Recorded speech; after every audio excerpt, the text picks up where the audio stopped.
wins, 0 losses. There's a reason he doesn't have an L in that name. It is 6J. How you doing, man? Doing well. Really glad to be here. Well, glad to have you here. And unfortunately, we don't have Battle Tagger able to join us tonight. I'm sure the rest of the team will represent him well. So we're going to move on next to Team Captain, who brought it all together in just a season for the record books. An absolutely incredible season, you could say. It is the Team Captain. Absolute. How are you doing? I'm doing good. Glad to be here.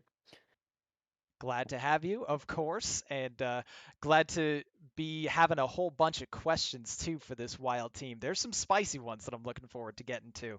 So maybe you guys have had a little prep work, maybe not. We'll see. There could be some curveball questions from the chat too. You never know. But next up, our next team member for Everyone's a Winner, the only man in THL, as I understand it, to actually win with Reno Paladin. It's Hazer. How you doing, Hazer? I'm doing well. I'm happy to be here. Absolutely happy to have you joining us, of course. And to round it out, the last player on the roster, certainly not the least, in the 5 seed with a strong 6 wins, just as many wins as Hazer. Certainly not. We don't have to talk about the losses. How's it going, Sunday? It's going good. Thank you for having me. Just some light teasing there. Nothing too over the top. But really, really impressive season from you guys. It was just outstanding. Other than Marty, I think pretty much everybody was calling you guys to be the champs all season long. So cool to see it all brought home. And we'll jump into some questions for you soon. But before we do, let's do a quick little recap of the last week that was wild. We don't have any Brown Conference teams to put up on the stream because, well, it was just all Green Conference at the end. Everyone's a Winner versus F2L Viridian.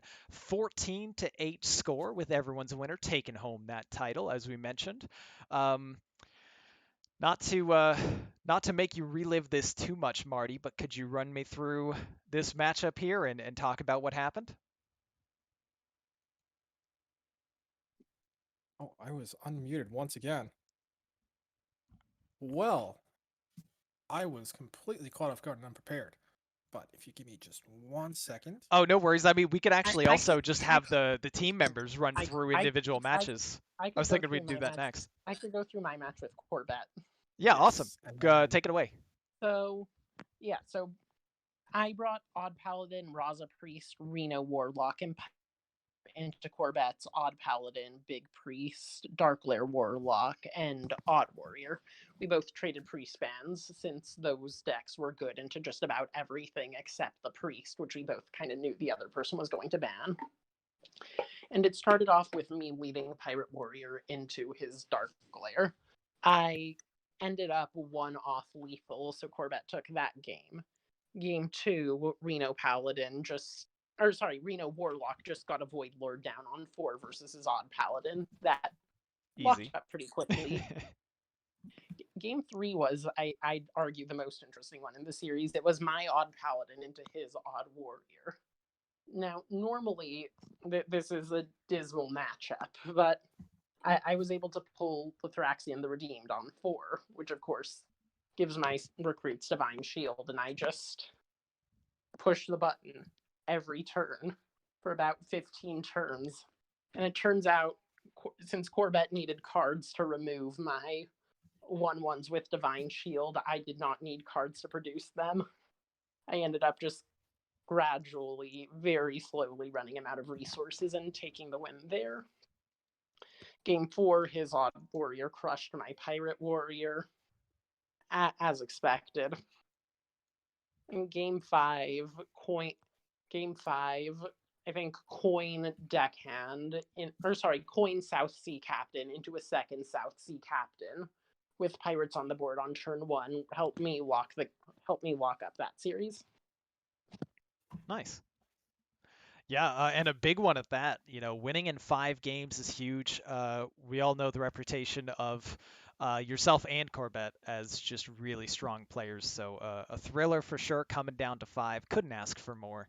Um, Match number 2 was Battle Tagger versus Neji Boston, who I believe has taken down the Crossover Player of the Season award. So very strong across all in a row. series, and Battle Tagger getting a win in 5 as well.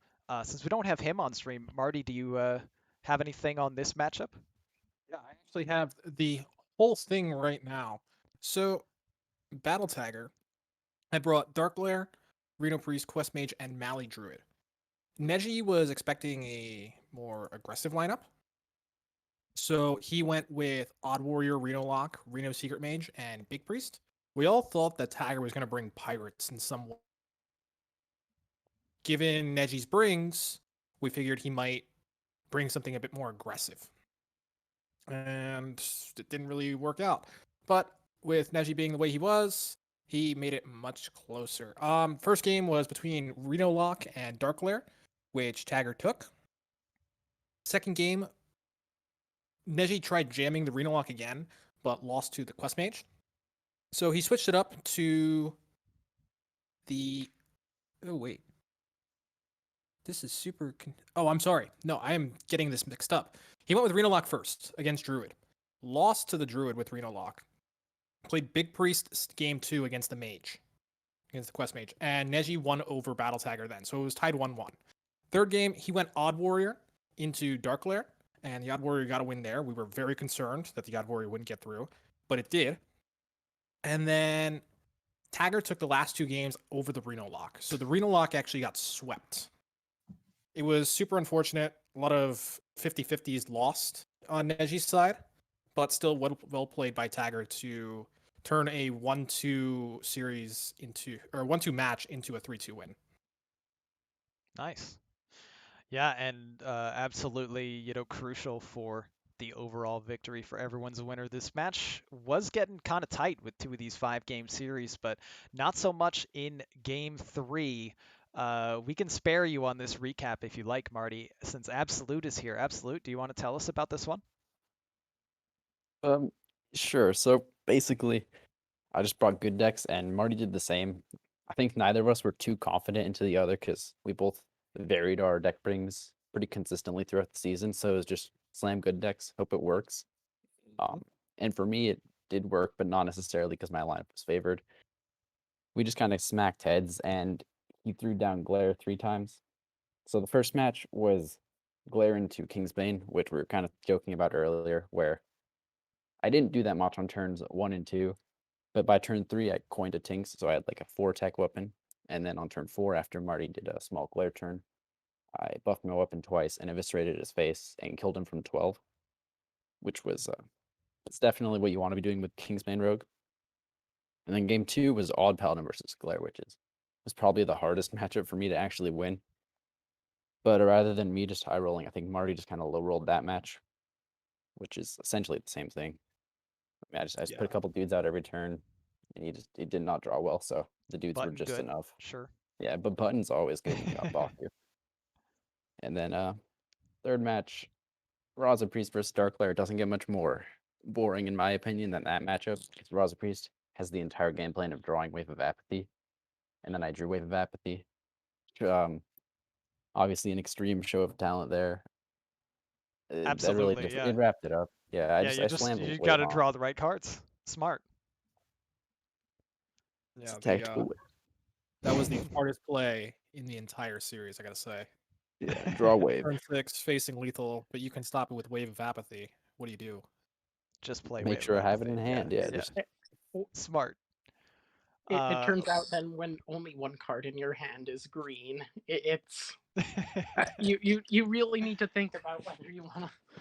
Classic Hearthstone. I play the green card. Yeah. And it worked out, of course, to the tune of a 3-0 for you guys. And that was ultimately, enough to put you over the top. But Sunday, even though it was a loss in the 5 seed, it was a very close one. This one went 5. So there are 3 games that honestly maybe could have gone either way. Sunday, do you want to talk to us about this one against Itachi? Yeah. So there was a couple matches that were very, very very high rolly. First game was my odd pally into his rogue. So his odd rogue was teched with 2 beneath the grounds, and so I brought the odd pally so I could get a win right off the bat because I knew because my other 2 decks that weren't banned were Raza Priest and Reno Warlock, and then my other deck I was baiting a ban with Odd Warrior. He ended up bringing Secret Mage, Raza Priest, Odd Rogue, and Dark Glare, and I ended up banning his Secret Mage because it was probably the most powerful deck into my lineup. So game 1 was Odd Pally into Odd Rogue. If you know that matchup, it is pretty abysmal for Odd Rogue, especially when it has double Beneath the Grounds. It's brutal. Basically dead cards in the matchup. So I got a very easy win with a quarter on 5 with that one. Game 2 ended up being my Warlock into his Odd Rogue, and that went the exact opposite for me. I had a very decent start with like Armor Vendor and just good cards, but he ended up just building up a good weapon, good board, and I ran out of gas. So he ended up getting that one. Game 3 ended up being a Raza Priest mirror where I had Raza, Anduin, and Polkelt in my bottom 10, and he had the combo way before me. So that was not a good matchup for me. Game 4 ended up being my Raza Priest into his Dark Glare. Now this one was a weird one. So he didn't go off on his Glare turn on like turn 4, and I had an Elucia in hand. So I'm going to 5 mana. I was like talking to myself. I'm like, all right, if I draw Raza or something like that, I'm not going in on this Glare. I'm not going in on this Elucia. But if I draw bad, I'm going in on this Elucia. Dropped the Lucia, knew he had Glare, got the Glare, raised deaded a Kobold that I previously had Potion of Madness, went Oh, on wow. a Glare turn, and took his and I Solariumed and dropped his second Glare from the Solarium. And so he was out of Well, that's dirty. bunch of value. And so he just kind of conceded on So this one. either Wave of Apathy or steal their stuff. Solid. Either Dark Wave Glare of Priest Apathy or is tier Steel. Yep. 1. And then game 5 ended up being my Reno lock into his Dark Glare Warlock. And that one was just kind of a stomp on his side. He had the Glare turn. I really could not do anything. I was trying to get a Void Caller that game. I drew every demon but my Void Caller with a Sense Demons too. It was unfortunate, but in the end, we still got the win. I still got it went to 5, so at least that says something. But you know, it was a good match. Fun True. games all around. For sure. And, a lot of times every point will matter in these finals. In this case, it didn't have to make any difference with the rest of the team putting in strong performances. And in that 4 seed, Hazer, in the ultimate feels good position, you didn't even have to play. You just already Yeah. won. I was disappointed that I didn't get to play. I was really looking forward to the match with Rotted, especially because we played earlier in the season and I was able to win. So he kind of wanted revenge, and I kind of wanted to prove that the first time wasn't a fluke. And the COVID vaccine was the real winner of that match. He was just super wiped out and ended up canceling. But I think it would have been really close. I'm guessing it would have been another 3-2. I think he was a little favored because he got a good read on what I was going to bring. I was favoring combo decks kind of the whole playoffs, and he read into that, bringing 4 aggro decks. And so my quest mage was really going to struggle, but I think besides that, I would have been fine. So I'm guessing it would have been a 3-2 to me or 2-3 to Rotted. The match that wasn't missed opportunities, but you can't complain too much because, of course, did result in the championship. For everyone's a winner, our season 2 champions. With that being said, let's get your commemorative banner up on the screen here. Wild season 2 champions, everyone's a winner. I love the stylishness of the logo here, featuring some other team logos in the background. That's a nice touch. And let's move on to questions. We've got your burning questions from the THL community. We're going to start off with a question from Dr. BOMD. I have no idea who this might be directed to. We'll have to try to figure it out. But he asks, why not 7 J's? 6 just sounds better. I was Normally my names are just random strings of letters or just some arbitrary number of J's. I decided 6 sounds good. 6 is a number I can standardize. You can easily count 6 J's when they're next to each other. So just stop there. I mean, some of us can, maybe. I know I struggled with it quite a bit in the early stages of the season. And then Marty just kind of was like, oh, it's just 6J. Just say 6J. And I was like, oh, okay. Because I was going to name all the J's individually. But follow-up question to this, why stop there? Why not 11 J's? Or would there be a name change incoming to commemorate your 11 victories? 6 is one syllable. It's easy to remember. It's not that confusing. Fair enough. I'm going to just stop there. So next question, and this is to the team in general. So from here, with most of these questions, we can kind of go just in order of seeding. And I'll alternate with our questions from this stage because you guys know where I'm reading it from. So Marty, if you want to take over on this next question, and then Fish, you ask the next one, and so on. Sure. Marty, I think this question was brought to us by our very own Marty B.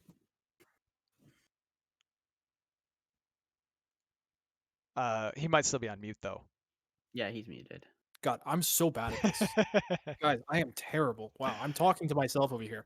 Yeah, all you're good. right. This is mine, and it's a double whammy. So I'm gonna pack these into one question together because they're kind of related. This goes for everyone. What are your favorite nerf reverts and your favorite new card? So we'll start from the top. 6J, you'll answer first, then we'll go to Absolute, Hazer, then Sunday. I think those of you who have seen me on ladder probably know that I like my priest. It's good. It wins. It does pew pew to lethal. Woohoo. However, I'm going to say the revert that I'm most excited for is Bad Luck Albatross back to 3. Priest has been too good for too long. It really holds back a lot of the control decks in the format. And I frankly think it's a much needed change, and it's going to add a lot of diversity to the new meta. And Nice. for the new cards, I think, well, I'm not sure if I'm going to be playing them. I think the new Shaman Murloc legendary and the new Mage Frost Nova Stick legendary are both going to be really exciting in that they offer sort of new ways to compete with Darkglare Warlock. Just having more strategies available to compete with these currently top tier decks will really make the new meta different, more challenging to navigate, and frankly a lot of fun. Great answer. I like it. Mhm. Next up, same question to you, Absolute. My favorite revert is definitely Charge. ETC Warrior was a deck that like a couple months ago I was just spamming.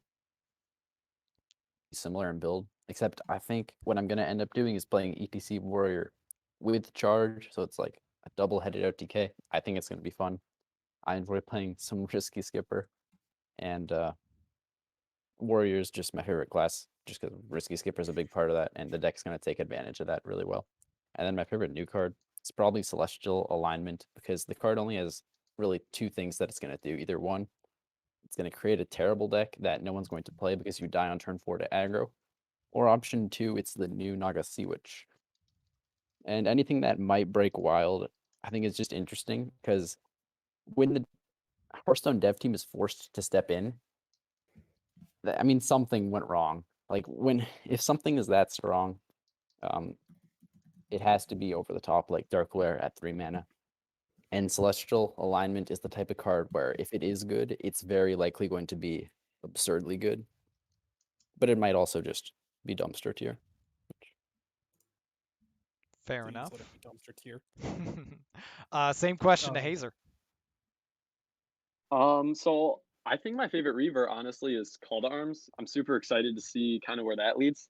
I don't play a ton of Paladin. I mean, I like my Reno Paladin obviously, but Call to Arms was a really interesting card, and it could push this even Paladin deck to be an actual thing now, which is really cool. And it's also just super strong and gives so much contesting in the early game versus aggro decks.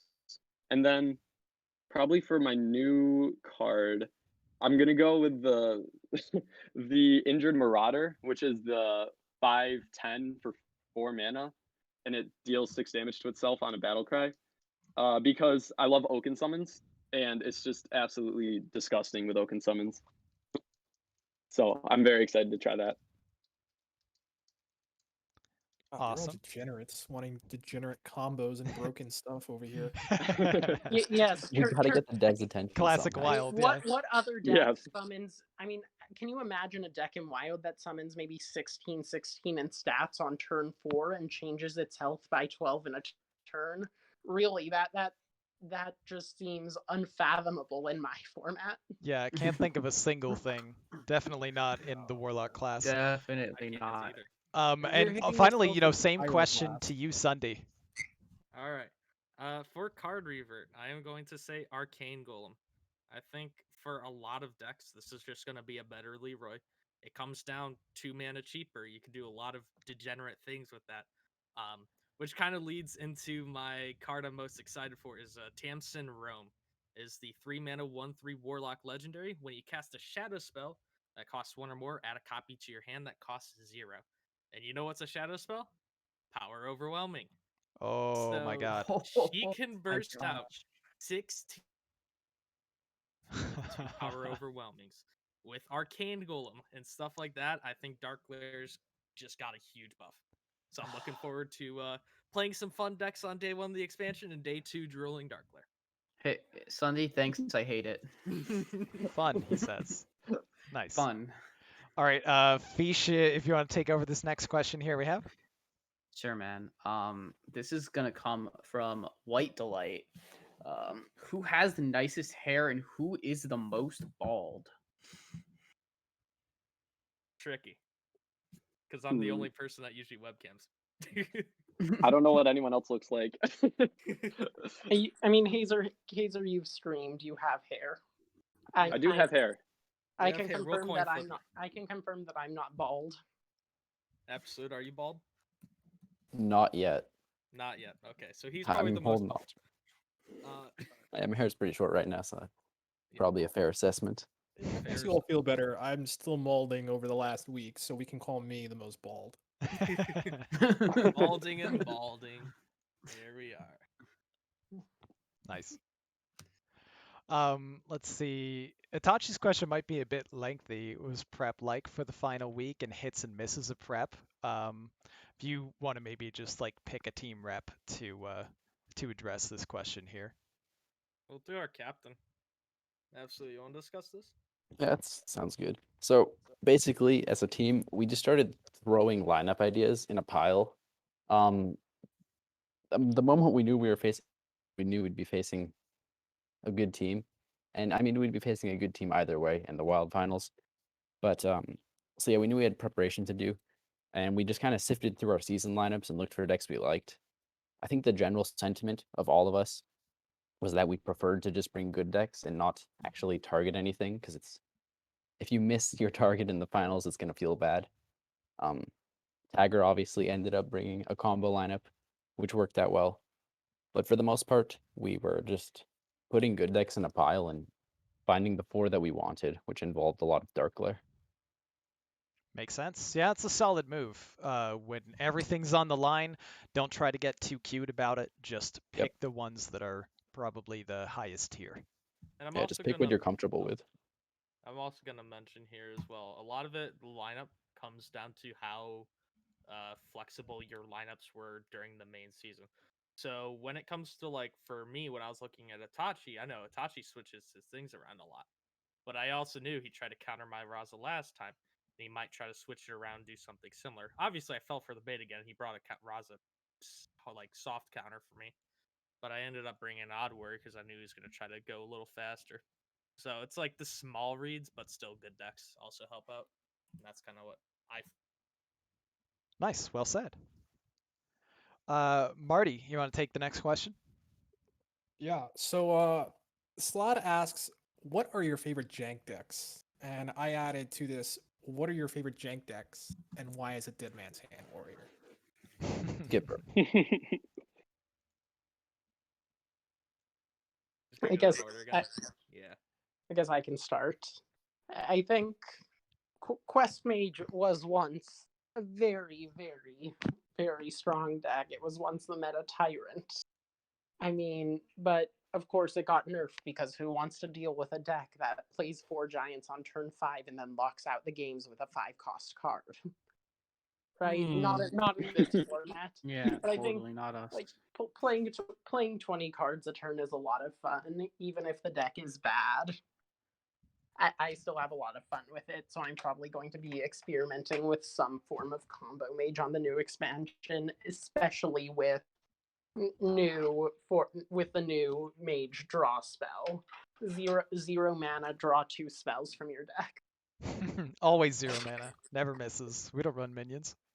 Well, I mean, the only minions you run are Sorcerer's Apprentices and Flame Wakers, and you're happy to draw, and I guess Luna, and you're very happy to draw those That's a good point. too. It's going to be that card's going to be a lot of fun to mess with. All right, absolute. It might come as a surprise to you, but my favorite jank deck is actually Dead Man's Hand. What? I haven't heard this. Go Yeah. on. Dude, I'm surprised. So, Dead Man's Hand, this isn't necessarily an endorsement to the deck's power, but I kind of like that no matter what you're facing, you're always the underdog. Winning with Dead Man's Hand is fun, partially for that reason, but also I like the mechanics of the deck. It has a lot of interesting decisions in the games that go along, where sometimes you're going to have to loop infinite board clears or just infinite Zephyrs, or infinite N'Zoths. There's different ways to build it. And then also, my favorite defensive mechanism is like Risky Skipper, and Dead Man's Hand uses it really well, which I enjoy. Nice. How about you, Hazer? For me, I think my favorite jank deck's got to be Highlander Druid. I don't know how much people are familiar with my stream, but I usually play a couple games of Highlander Druid every day, and it's just a ton of fun. It's a spin on the Aviana garbage that you get to do, and then you end up also playing Togwaggle Druid, and then you kill him with Hikar. So it's pretty great. Nice. Mhm. Highlander Druid is a very interesting thing to try to play around too if you're facing it. I remember when it was meta for a little bit in standard, and it created some interesting experiences. Finally, Sunday. All right, I guess Sunday's the last one to answer. Oh yeah, I should probably answer. So I'm actually it's so my choice for jank deck is actually not gonna be Dead Man's Hand. I play a lot of that deck. I love that deck, but my favorite jank deck would be Apm Druid. I don't know Nice. how many of you guys are APM familiar with Tog. Apm Druid. So it is a Togwaggle deck that is aiming to OTK your opponent on turn 6. You play your Gadgets and Auctioneer. You play a billion spells that are free or cost 1 mana, or like 2 mana in some cases. You try to generate enough mana with like killing minions with Floop's Glorious Gloop. You play Twig of the World Tree. You play Sphere of Sapience. You play Twig of the World Tree, Solar Eclipse, then Sphere of Sapience.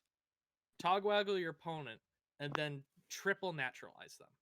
So the double naturalize from the Solar Eclipse, and then the one you cast regularly.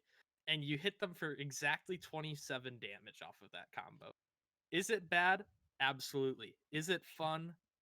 It's way too much. It is like by far my favorite deck. I was doing a stream one day, and I ended up hitting Diamond 10 with it on a day 1 climb, going like something like 20 and 13 with the deck. I had a positive win rate on day 1 with the deck. It is by far my favorite jank deck because it just does everything you want. Nice. We've got a question from chat that actually kind of relates to another question we were going to ask, so we can kind of put these together. Question from Yo Daddy was, and actually let's start in reverse order and just go right back to Sunday on this one to start off. How much is it worth it to build a counter lineup versus generally strong decks? And the follow-up to that is, as in, how many weeks did they have to bring full Reno before you crack out the Mill Rogue? Which kind of relates to the chat question. Can you talk about Mill Rogue and if it's going to be overpowered next season? So a lot of things all at once Sunday, but kind of Okay, take your so pick from there. we got a three. I'll kind of discuss all three. So the first one being counter lineups, it really is dependent on your opponents and what kind of lineups they develop throughout the season. Obviously, first weeks are very, very hard to predict. Like, I think the first week, everyone on our team brought the exact same lineup except for Fagiorin, who didn't even have Raza Priest crafted. But it really just depends on what does your opponent bring. Is he consistent in what he brings, or is his like lineup fluid? Does he change his decks often, where it's harder to get a read and a predict on him or them? So it's a lot. Second question was how many weeks in a row they have to bring the Raza, bring the Milrogue. If they bring Raza and 3 aggro, I am not bringing Milrogue. But if they bring other decks every week and they bring the Raza too, I'll bring the Milrogue. But I'm not gonna bring it into aggro. And then Milrogue, it's kind of too early to say if it's gonna be good the next expansion because the next expansion hasn't even released yet. So that is a question we're gonna have to wait and see. So, all right, you heard it here first, chat. It is going to be completely overpowered next season. It's an auto bring. Nice.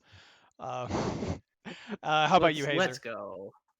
All right, so for me, I actually liked bringing complete counter lineups just because it was more fun, and basically, as Sunny was mentioning, you're just looking at the like player tendencies. If I really couldn't get any read and like every week there was a pretty dramatic change in the different archetypes that were being brought, then yeah, I would aim towards just bringing strong decks. But I also think that there are, tendencies just with like, okay, are they going to generally bring aggressive decks or are they generally going to bring like control combo decks? And from there, I kind of would build, my odd warriors and my J druids for those anti-aggro or those aggro opponents, and then, maybe bring some more heavier aggressive decks myself towards like combo. And so I really just think looking at if they are more aggro centered or control centered and then going from there is what I would generally do.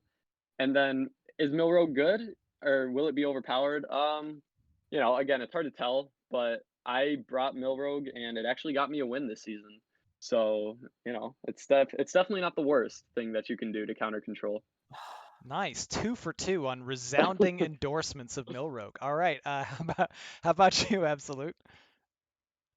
I think unfortunately the correct answer to how many weeks does it take to bring a counter lineup is just don't bring counter lineups.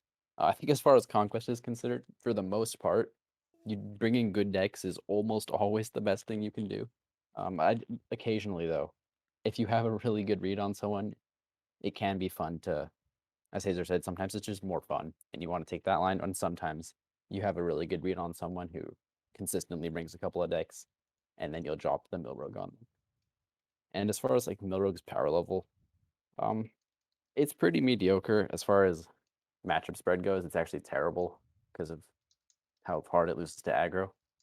But for Conquest, if your opponents are consistently bringing control, it's one of the best decks at countering it. So there's that. But also, we got Quest Rogue coming, so Milrogue's probably not going to be the best anti-control rogue deck anymore. Fair enough. That's a very well-reasoned answer. I'm still going to say that's a 3 for 3, though. On resounding, absolutely, Milrogue is going to be insane. That's fair. All right, and finally, we'll close out with 6J. Go ahead. I'm going to start with some Jay Alexander style wisdom. You Oh, bring boy. a counter lineup when you can win with it. It's just like if you're feeling confident that you have a good read, or if you just want to have fun and aren't as concerned about winning, you can do it. but I think sometimes it's just sort of going by what you think is going to be the best in a given week. Like, I think for some of the more competitive weeks in playoffs, I tended to lean towards good decks. I think for the counter lineup question, that's pretty interesting because I know when people talk about counter lineups, they're normally thinking of like combo decks into control, but say Secret Mage, Odd Paladin, Pirate Warrior, Dark Glare is in itself a counter lineup to combo. Like, there are many different kinds of counter lineups. You can go all in against one archetype. You can sort of try to get yourself an edge in certain matchups, like bringing, say, aggro decks that beat Odd Paladin. There are lots of ways to do it, and I think that if you have a sort of broader conception of what counter lineups are, then you might be in a better position to take advantage of how to take advantage of them. And for the Mill Road question, okay, I'm not. Okay, of course, the meta is going to change a ton, and we need to wait and see. But I think if I were forced to guess right now, I would be skeptical of Milrogue's position in the coming meta, because we're going to see Bad Luck Albatross and Arcane Golem in particular giving aggro decks a huge boost, and weakening Reno Priest and Reno Lock, which we've seen a ton of in the Wild Conquest format. So, like, while I think we're still going to need to see how these changes shake out and whether they lead to an uptick in, say, Q Block, Odd Warrior, or more traditional non-Reno control decks. That was really well said. Yeah, there are lots of ways it can go, but I think aggro, just the amount of new tools aggro is getting makes it unlikely that it's going to be as strong as it was. A good response from the only undefeated player in Wild Series. However, mainly what I heard was Mill Rogue is going to be insane. That's all 4 guests from Everyone's a Winner telling you next Wild Series, put Mill Rogue in all of your decks. It can't possibly backfire. Nice. All right, so Dr. Fish, if you want to take our next question here, go right ahead. All right. When did you realize that you were the everyone in your name that it was referring to winning? Says Ask Based Inc. I'll actually answer this one because it was kind of my idea with the team name. We knew since our mascot is the Game Master, and he is always rigging it. He's always rigging that game. So we're always winning because we always rig the game. Easy. Yep.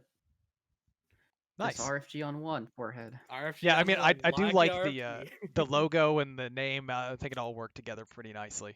Yeah, unfortunately, I was gonna use the logo, the original Game Master art. I was gonna try to pitch that as the logo, but the full art wasn't available, so we had to use RFG instead. Solid. But hey, it worked out. Our boy was cool. All right, well, that kind of answers it for the team then. So let's move on to our individual questions, which we have from our resident, I guess, new king of interview questions, Geranium Battle. We're going to start from the top with 6J. Another name-related question. He asks, are you 6J because your name is 2J Jonah Jamesons in a trench coat? No. I just decided 6J sounds nice and stuck with it. There's really nothing more to it. The fans just want more to the name, that's all. It's all right. Next question is for Absolute. What's your favorite Pokemon, and why is it Absol? Unfortunately, I must admit that I'm not a Pokemon intellectual, so I'm just gonna have to assume that Absol is a badass Pokemon and that it's good because You would actually be right. okay, Nice. good. Absol's a pretty cool Pokemon. That's what I'd hope for.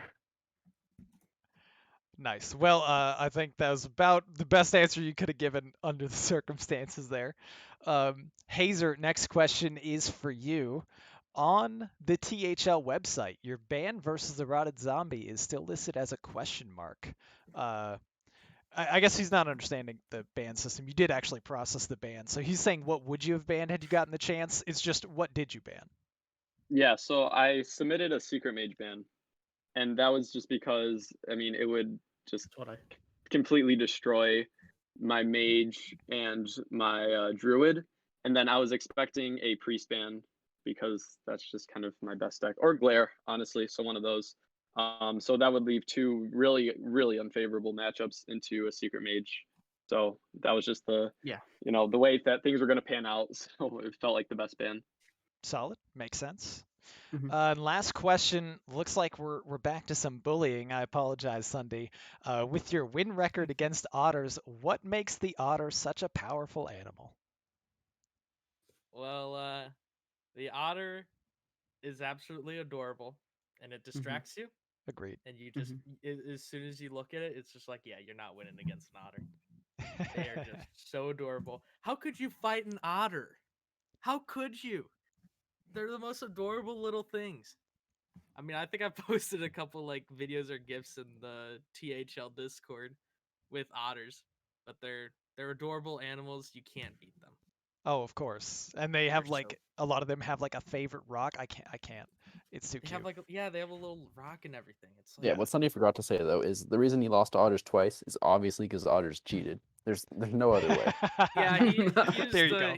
he used the Yeah. rigged fair game on one method. That's not Oh. okay. But there you have it. Those are the questions we have for our guests. I want to say congratulations again to you guys. It was an unbelievably impressive season, just dominant performance start to finish. A well-earned victory. Thank you for joining us on the show, and hopefully we will be hearing more from you in the near future. No spoilers, of course, for if you guys might be coming back or not, but stay tuned, I suppose, for Wild Series Season 3, which is technically, the fourth season, but we had a beta, so officially Season 3 is coming. But thank you again so much for joining us, and congratulations once more. Thank you for having us on. Thank you. Absolutely. And for those of you who do want to stick around, we are going to cover a few stats from Wild before we move on to recapping Pro and bringing our Pro guests on. For those of you who need to go, again, just thank you for joining. And we are going to turn it over to the stats section. It's a brand new segment in the final week of Hearthcenter. It is Marty B's Stats Corner. Take it away, Marty. All right. So for the season, I have a bunch of spreadsheets. And with these spreadsheets, I would figure out what everyone's playing, how their matches went, and then take those and kind of make an estimate. So we have the record for each matchup played every week, right? And from that, we can kind of imply the average win rate for those decks that were played. And with enough games, we can have an estimate, more or less, on what kind of win rate to expect from them in the series. Now, there's going to be discrepancies. There's some skewing based on what kinds of decks are brought in certain lineups and such, and we'll talk about that a little bit more. But it's deck is good and what deck is bad, mostly. So with that said, we have 12 decks that had at least 50 brings. And those are Pirate Warrior, Odd Warrior, Jade Druid, Dark Lair Warlock, Reno Priest, the combo variant, not the quest variant popularized by White Delight, Reno Warlock, Odd Rogue, Odd Paladin, Kingsbane Rogue, Malyghost Druid, Big Priest, and Secret Mage. Ron, do you have the stats on the screen right now? Yes, we've got the stats Okay. posted. So you see the two separate columns as well listed for, Yes, bans so- and no bans. So yeah, on the left is game win rate with no bans taken into account. And on the right, we have bans taken into account. So when a deck is banned on the right side, then that is considered one game win, because being banned essentially means you are winning one game guaranteed and not losing. So you automatically get one extra win. Now, from this, there's a few surprises. Okay. Secret Mage. Everyone talks about how Secret Mage is busted on ladder. Not in Conquest. It was actually the worst performing deck, despite it being the most popular deck brought in the entire series this season. So very disappointing to see from Secret Mage there. Beyond that, Big Priest was also a bit of a surprise. Okay, being so low with Secret Mage, really unexpected considering how popular it is on ladder. Even, towards higher ranks, you'll still see it. And normally it's not that bad on ladder either. It's usually around a tier 2 deck. So big surprises there. When we look at the top, okay, we have Dark Lair, Reno Priest. Those are mainstays. Those have always been great. They were great last season as well. So no surprise in those decks being very good. But the 3 decks above them, I feel like we should talk about. Pirate Warrior, Odd Warrior, and Jade Druid. Odd Warrior and Jade Druid you can kind of lump together because those are primarily anti-aggro decks. And those decks were usually brought in anti-aggro lineups where people were targeting certain lineups. Given how a lot of the popular decks brought this season were much more aggressive than last time, it makes a lot of sense that these decks would see an increase in win rates. So that would explain why they're at the top. They would usually just get a bunch of decks that they're really favored into, win those games, and that would be it. And you'll see a few sweeps and 3-1s that really helped their win rate. Finally, there was a sleeper at the top. This is the one thing I was talking yesterday that we had some surprises. I think this is the biggest surprise for everyone. Pirate Warrior at the top when it comes to no bans at all. Everyone has been sleeping on Pirate Warrior this whole time. It was never one of the most popular decks. It was really overshadowed by Odd Warrior 2 in terms of Warrior Brings. And to see it at the top really is actually beating a lot of the common aggro decks around while still being an aggro deck itself. It's a very impressive win rate. It's a huge turnaround from last season where it displayed a horrid win rate overall. And it'll be interesting to see if it can keep this up into the next season with rotation around the corner. We'll see cards like Bad Luck Albatross and Arcane Golem come around. So it's possible that Pirate Warrior could get better, but it's also possible that it gets worse because it won't have Nitro Boost Poison anymore. So keep an eye on that. And really glad I could do this. So thanks again, Ron. And are you ready for the Yeah, Pro we're gonna line up our pro guests shortly. We still have 6J here with us just for a moment if you wanted to talk at all about the stats. I don't know if there's anything in particular maybe you wanted to mention, but I figured this is a little bit more your arena than mine. Good. So I should definitely ask, like, do you guys have any questions at all? This goes for the chat too. If you have any questions on the stats, I could try to cover them. There's not a ton I can say. A lot of the other decks were mostly too low a sample size to really say much about, but I can give an idea on where things were. So if there are any questions. We're forgetting Reno Paladin's 100% win rate because to my knowledge, only one person brought it. You're right. Reno Paladin is 100%, so it is better than Pirate Warrior. You got me there. Reno Paladin 100% win rate. And now that means everybody needs to craft it based on a sample size of 1. So you got me there. Mm-hmm. Yeah, in any case, I think you did a really good job of summarizing. I think Pirate Warrior is so high in part because just nobody really expects it to be good. Like 10 attack Kingsbane, Dark Lair turn 3. Like, we all know what high rolls these other decks can do. Pirate Warrior, I don't think it high rolls quite as high as these other decks, but it gets to 30 damage. And it does it really consistently. that is significant as a number, for sure. Face explodes when you get to 30. Unless they gain armor, which is cheat. We don't worry about or that, if they play Taunt. Yeah, that's also cheat. But with cannons, when face play Taunt, me still go face. Well said. All right, and it looks like our pro team is pretty much lined up and ready to join us in the server. So we will be leaving this call shortly and moving to the pro call. I want to say thank you once again to 6J for sticking around with us here. We're going to switch on over to our caster screen real quick. Do our rapid fire commercial, and then we'll move on over to pro. Do you have any final words for us or for the stream, 6J, since we still have you here for a moment? Not really. It's just been really fun to participate in THL. I've really enjoyed all the work that the casters have put in to help give more attention to Wild, and looking forward to sticking around for some time. Well, thrilled to hear you say it. Absolutely. And we're excited to see what the next seasons are going to bring. It's been a pleasure, of course, to bring this to you guys on a weekly basis. And it's always exciting. So thank you again. And congrats one more time on that amazing season and amazing championship. Thanks so much. Have a good one. You too. All right. And of course, as always, THL, we got to ask you to please consider supporting our stream. So let's do another rapid fire commercial, the final one of season 17, and then we will get to celebrating pro.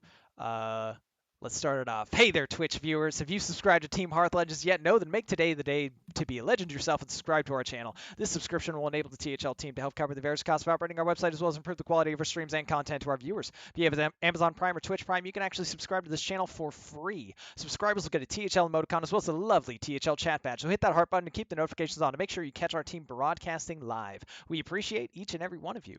Special note to our viewers, check out THL's other social media points of interest, our website, teamhearthlegends.com. Follow us on Twitter, THL_HS. Join us on Discord at Team Hearth Legends. Check out the THL PAL podcast for power rankings for all series wherever you find your podcasts. The true Hearth Legends himself, Saku, continues to post all of our videos on our YouTube channel. Just search for Team Hearth Legends to catch everything previously recorded. You're, of course, watching us on our Twitch channel, twitch.tv/Team Hearth Legends, or possibly on our YouTube channel in the future. And for all you THL fanatics out there, there are THL shows every single day of the week, except, during this off-season section. But it's coming again soon. You can't go wrong tuning in at any time for some amazing Hearthstone-related content. Now back to the good part, which will be hopping on over to the pro channel. So let's go there.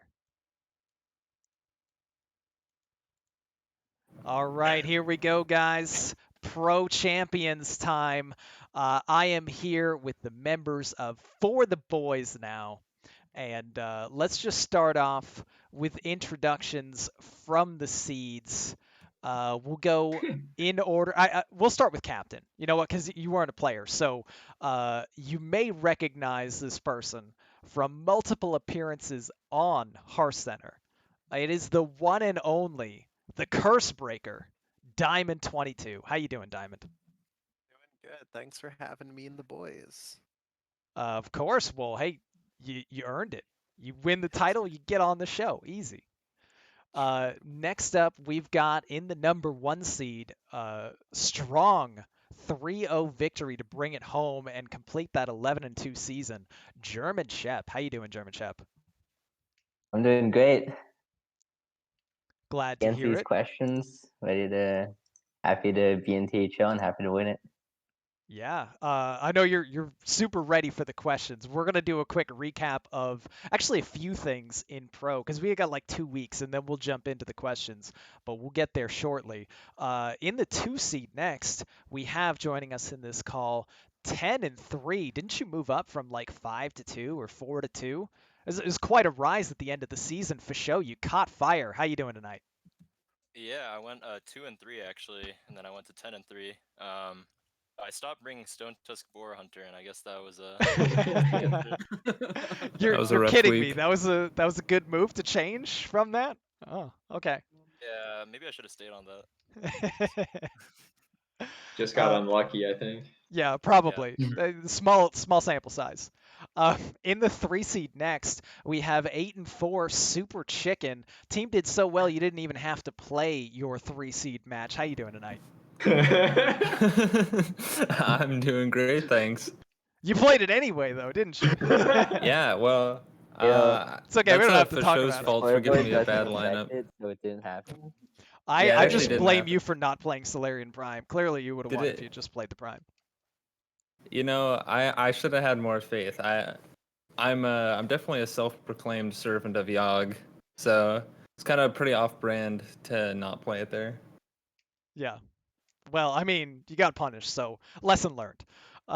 Next up, move on to the number 4 seed, 8-4 Dabs, also with a strong performance in the championship with a 3-1 victory, helping solidify the team win.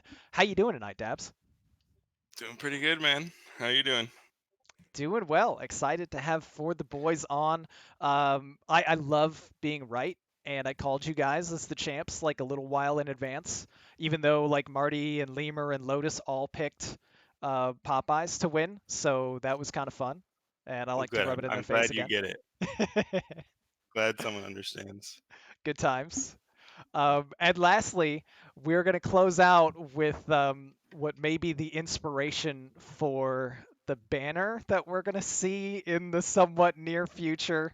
You can tell us as much or as little, really as little is fine about Tiki Tatty Daddy. That is.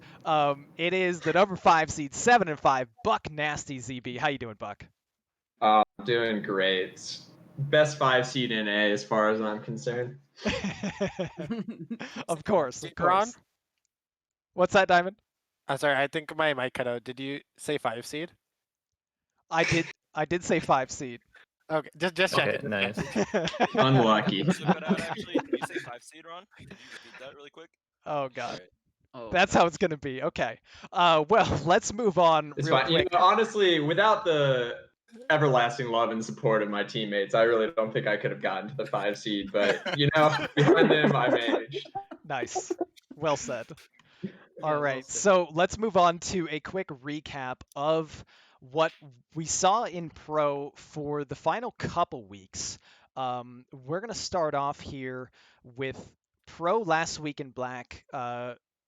When last week started, there were 3 teams that were still alive in the Black Conference. It was For the Boys, it was Yasharaj's Clown College, and it was Hype Horizon. And we've got the first match up on the screen between For the Boys and Hype Horizon. We won't dwell too much on this. It was a 15-11 victory. Very solid performances all around. Came down to the final match and the final game of the final match with German Shep pulling out a 5-game victory over McBanterface to punch the ticket to the finals. And that wound up being the key that eliminated eliminated, of course, the defending champs, Hype Horizon, put them in the championship against Popeye's Spicy Chicken Sandwich. We'll get them on the screen. They were the only team that was alive in the Pink Conference at the start of last week, and a very strong 12-4 victory to set up that finals match. And of course, that brings us to the actual finals itself. Let's get For the Boys back on the screen here. Let's slideshow this over. For the Boys versus Popeye Spicy Chicken Sandwich, a 12-1, because Wet Goose, I guess, didn't feel the need to report the match. So, you guys, is it preserved? It never happened. The official happened. 12-1 record and 12-1 finals victory never happened, right? Massive. Chicken Appy was not present. It was Mentally, I was abandoned not. match. He was in the Twilight Zone during that match, so it doesn't count. Nice. He actually Okay. became a full-time Battlegrounds gamer by that point. What never happened? That's a good question, Justin. Who knows? So let's just go down the line in this Pro Series Finals matchup, starting from the game that was played first. That was Fichot versus Bobby X. You started off the series with a 4-0 points lead, a 3-0 victory over Bobby X Fichot.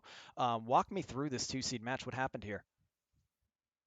Yeah, so we had like some scheduling issues actually. So like we were supposed to play on stream, but Bobby said he had like taken extra shifts at work or something, and so we had to reschedule to the morning. And it was like 8 a.m. match for me, 7 a.m. for him. And then woke up real early. Then this guy he bans my my druid, which I thought was kind of weird. He was gonna ban the warrior because it was favored into like all his decks, but I guess he thought I couldn't play Enrage Druid. And I queued Enrage Warrior, won against the Demon Hunter because I had an Enrage enraged Warmaul challenger that I copied with a shield. Kind of just smacked him down against the Demon Hunter, game 1. Yeah, the game was over by turn 5, I think. Then the second game was a Res Priest versus Rogue where I summoned like 14 Cartoots, which was fun. Wow. Gross. And he actually got a Grey Bow from Jandis. And it was up the entire game, but I got like a random initiation from like a palm reading, so I took it. Ended up working against him in the end game. And he had like a 20 attack questing on the board by the end of the game, but he ended up just losing to fatigue because he couldn't get through my walls. And then game 3, what happened there? It was a Broom Paladin versus Spell Damage Mage. I kind of just that one was like pretty high rolly, to be honest. I like just went for like Crab Rider, Hand of Adal, and Blessing of Wisdom, and just drew a bunch of cards. So Yeah, sometimes Paladin just gets the early start and starts to steamroll. Once you get those discounts, things get nutty. Nice. Yep. Well, solid opener for sure. Absolutely what For the Boys wanted to see. I'm sure there was absolutely zero concern from team captain or otherwise that early morning for show might not be as good as the rest of the day for show. Less time to beat on tilt, so I was all for That's right. company. Yeah. I mean, he wakes up tilted, but you True. know, he wasn't is tilted true. throughout the day, so it's actually he's more dangerous in the mornings. Solid. The next match that was played happened to be on stream. I actually had the pleasure of casting that one, and it was Dabs versus Mianodon, which was a 3-1 victory for Dabs. Talk to me about this one, Dabs. Yeah, that was a pretty good set. I'm pretty proud of how I played. Going into it, my lineup was going to be a little bit different, but then I was prepping with Fischel, prepping his favorable matchups against like Enraged Warrior, for example, and I just kept winning. So then I added that to my lineup, and pretty happy with that decision as well. It got there in an unfavorable against the Cheese Paladin, and the queues besides the first game in the series, went pretty well for me, and I think that was part of the reason I got there. Also, the Cheese Paladin just being a maybe subpar deck helped me out too. Yeah, Paladin Also, just clutch wasn't really Neophyte. looking like he was doing a whole lot of anything. Oh yeah, they called Neophyte was Craigasm, if you will. Yeah, Neophyte right on turn 6 to block the Allura 1-mana spell that he was holding was a killer move that won the game, for sure. And then the last match that actually brought everything home, German Shep versus Honest Zabe. This was pretty unfavorable looking, but Shep, you wound up taking a 3-0. Talk to me about this match. Yeah. So like we were expecting, like the way like the matchups looked, we were expecting for show and dabs to take wins, and then me and Chicken would take losses, and then it would all come down to Buck versus Mick for the tiebreaker. But yeah, like I'm still not completely sure how, if I should have been allowed to pull out these wins. Like it was on stream, and there was some questionable decisions, as Buck would call them. But yeah, happy to get the 3-0. It was pretty huge. Great moment. It was like completely unexpected, frankly. So yeah, just carrying Buck as always. Pretty much the theme of the season. True. All right, yeah, and Buck didn't even have to play in the finals. Neither did Super Chicken, who Can guarantee a sweep. reportedly did actually play. I don't know, but maybe this didn't happen. This whole thing is Nah, debatable. I don't think that's true. Yeah, Yeah. I don't think they played. All I see is a 12-1, so there's probably nothing to talk about there. If Chicken's not at the staircase, it doesn't count, and he wasn't at the staircase for that match. So true. So there it is, of course, For the Boys took home the championship in pretty impressive, dominant fashion, only losing one game in the regular season on the way to that almost perfect season.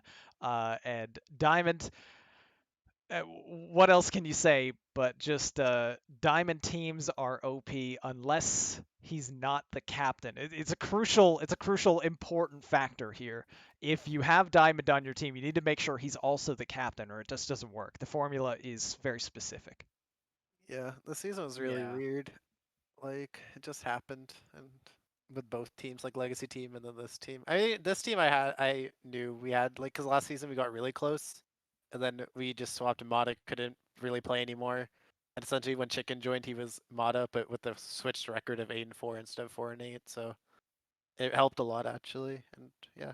Yeah, I'd say 4 more wins and 4 less losses is usually Yeah. desirable. Chicken good. Chicken So good. Chicken wait, that's good. Chicken is PPR. good. Nope, that's not it either. Okay, there we go. That's the correct one. I just really didn't want to put Whoa. this logo. So we are Whoa. switching Oh, to numbers. the Oh, championship there it banner. is. Here it Unlucky, is. Your pro season 5 Unlucky, dude. champions for the boys with an Oh. unbelievably Is inspired that right there a fucking banner. ticky tatty daddy, or is it not? Oh my god. So Yeah. Let's see the Craigasms in yeah, chat. I don't know, chat. You may have questions Do you related need to us the to go through banner, the logo? which we Well, can I get have to answers. possibly afterwards. But we're gonna start with some questions from the Pro Series channel. Let's start off. Question from Justin was first. How good would your team be if Fasho and Dabs adopted animal-based names too? We can kind of go in order if you guys want, similar to how we did in the previous series with just captain first, since Diamond didn't play, and then 1 seed down. So Diamond, if you want to start. I don't know. I feel like Faux Show with his power of sometimes his name gets misspelled. I feel like that tilt helps him win. When people type here, I'll type in chat. If you ever need to spell his name, this is how you spell it. If you ever want to talk to Faux Show. Oh God. Yeah. And he's tilted. Also just dabs. I mean, ever since he's also gotten his Sonic dab picture, his power's also been unstoppable. So I think the way the team is, you can't change anything. Solid. All right, next up, Shep. So in our Discord, we all have the same name, which is Damon's. For some reason, it like changed Formerly mid-season. Formerly Diamond. Right. I was Formerly called Diamond not before Diamond. a certain someone misspelled it, and then we followed suit. Before it started, someone Naturally. left the We don't Discord talk in about rage, that. and we had to re-invite him, and he misspelled his name joining back. Yeah. Shep yeah. got So- sticky fingered a few too many times. Unlucky.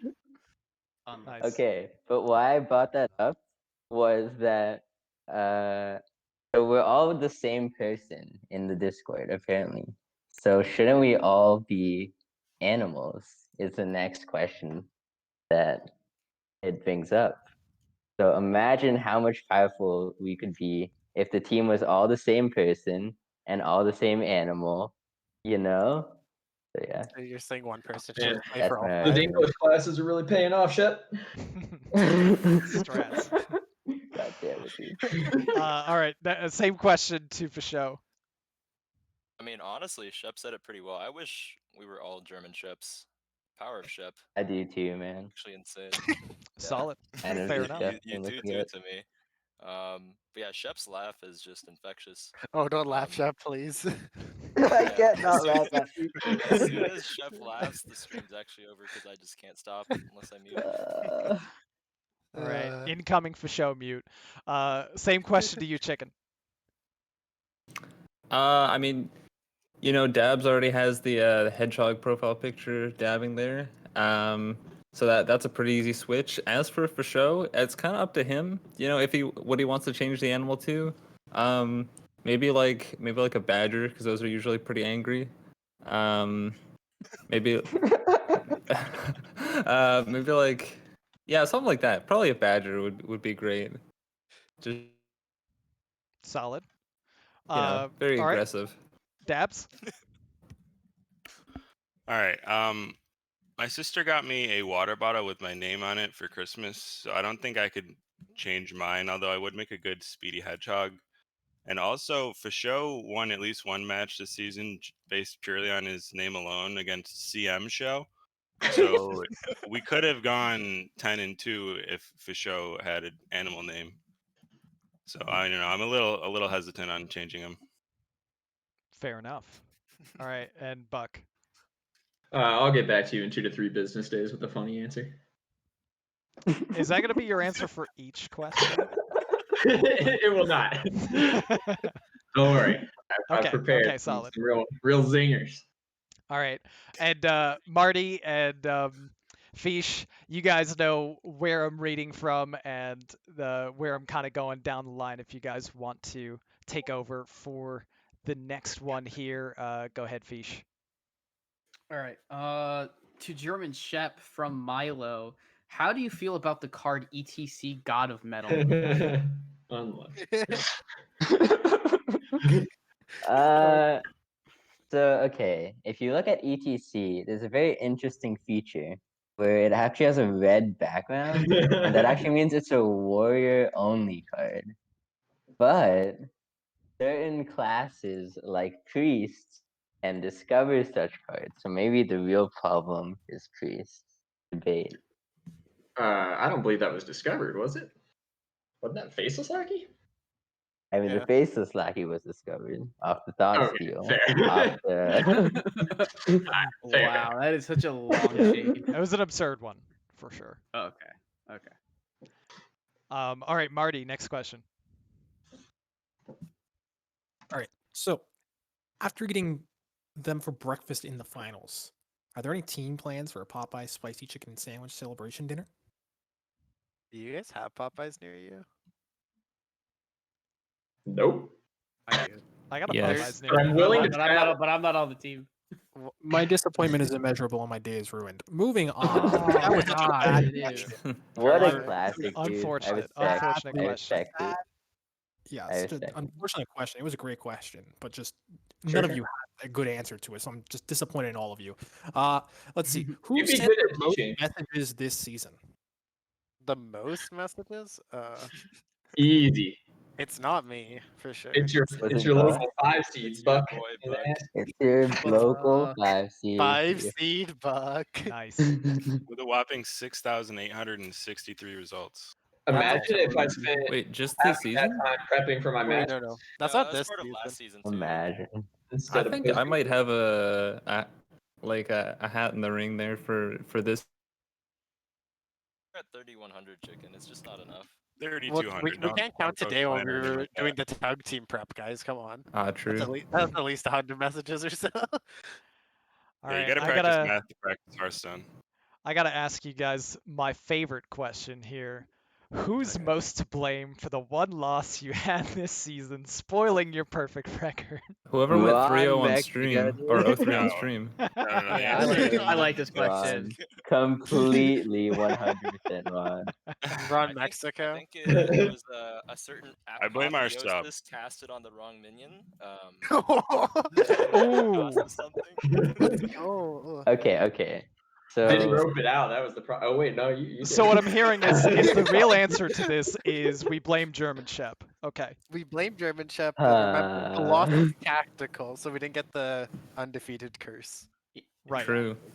And there's Yeah. a couple the one. follow-ups Apotheosis to is this. tactical place. Oh, yeah. What was the worst deck any of you brought this season? This one's a go in order one, and obviously not a question for Diamond to answer, so we'll start with Shep. Shep. I don't know the worst deck off the top of my head, but I can tell you with 100% certainty what the best deck I brought was. All right. If you don't already know. I'd rather hear the worst though. Alright, I'll go with I just called the Highlander best Priest Shep. to make Buck mad. Tied Hunter Priest. Honestly, the like, question, I the literally question is did. the worst. Question is the worst deck you brought that you won with.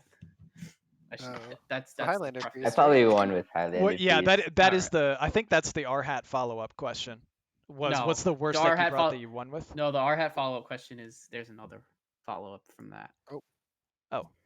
What's the Oh best yeah, deck, that's right. Shep? Why did you let Justin talk you into playing it? Yeah. Oh. I think that was the team one of the thing you have to craft, right, Shep? Your favorite deck of this season? Oh yeah. We all know what it is. I mean, he's on the screen right there. Look at him. There you go. Easy. We're talking about Are you Who else talking would about take the it Bob as? Ross? Yeah, Bob Ross. That's the deck. Yeah. We brought Bob Ross. yeah. All right. So same question and the double follow up that comes along with it then to for show.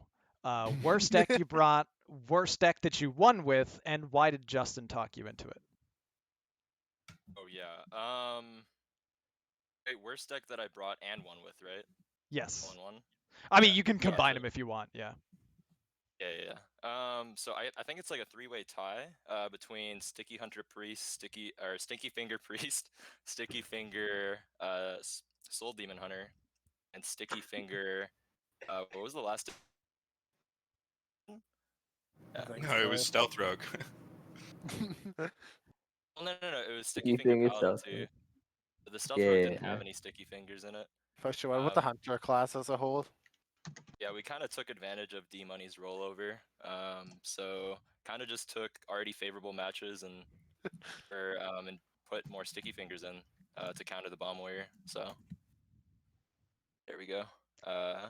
So you won with all the sticky finger decks? I mean, all right, solid. I did. He swept.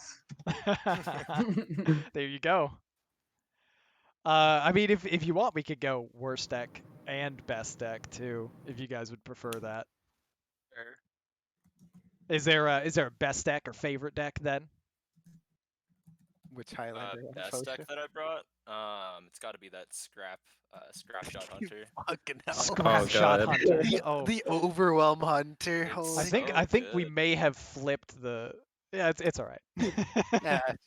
I mean, he won. Okay, so Super Chicken, the same, I guess, quasi like 3-part question to you.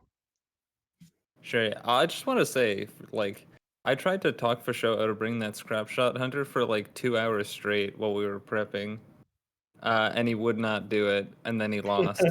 So I just kind of want to put the info out there. Worst deck was definitely Res Priest.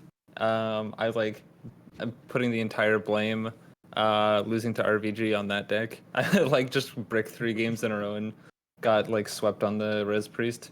So that kind of sucked. And best deck was, I don't know, in Rage Warrior. I think I played that like, I don't know how many weeks. Probably like out of the 12 weeks or something. I probably played it like 10 times or something, and won like almost every game. It's just kind of like my favorite deck from this entire like Hearthstone year. So I just really enjoyed playing it. All reliable. Nice, solid. All right, same question to Dabs. My teammates definitely talked me out of bringing Highlander Paladin a couple times, so that would have been my answer here, and I would have won with it. But instead, I'll have to say Token Druid. I think I brought it 1 week, and I got like a turn 1 or turn 2 just full gibber board. Yeah, those often just get a win, easy. Those are spicy. Yeah, you can get there sometimes. The best deck, maybe Highlander Mage. I think that was kind of sleeper. It had a lot of really like polarized matchups, but even in its bad ones, you had some pull. Nice. Yes, sleeper for show, he says in chat, because there's hardly any Highlander mages brought. Some stuff to talk about with Highlander Mage later, actually, if you want to stick around after the questions. Yeah. True. We're gonna do another Marty B Now stats that you corner guys are, to close out Pro. Yeah, now that you guys are talking about Highlander Mage, I do have some stuff to say about it. So, see that I've later. got more to say about it myself. Nice. We'll continue on with questions for now, but we will circle back to Highlander Mage and other stats related things once we conclude the interview. So finally, same question to Buck here, that 3-parter, as it were. Go ahead.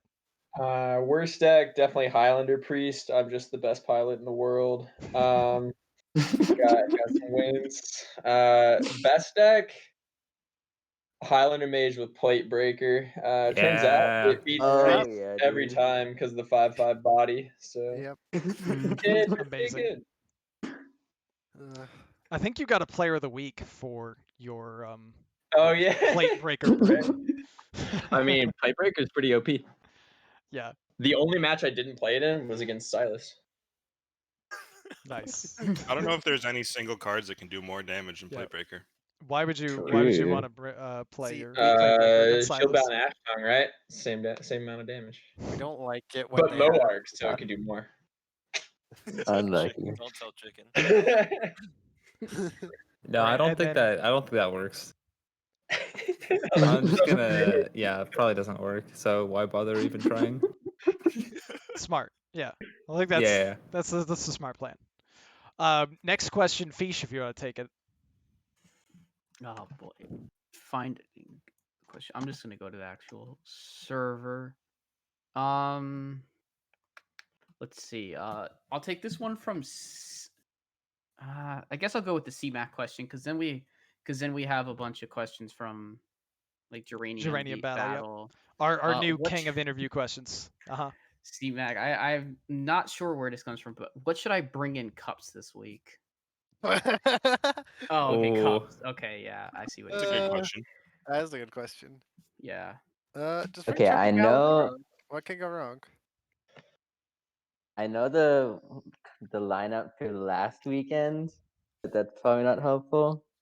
But if you want to know, it was Highlander Mage with Loot Hoarders, Highlander Priest, and Secret Rogue. It was the nuts. Sorry, did you say You need Highlander Loot Mage Hoarders with there. Loot Hoarders plural? More than one Loot Hoarder? Loot Hoarder and novice. No, the other one's a novice. Okay. Yeah. I was like, wow, that is bold. Nerf Okay. novice, Sag. Sag. Gotcha.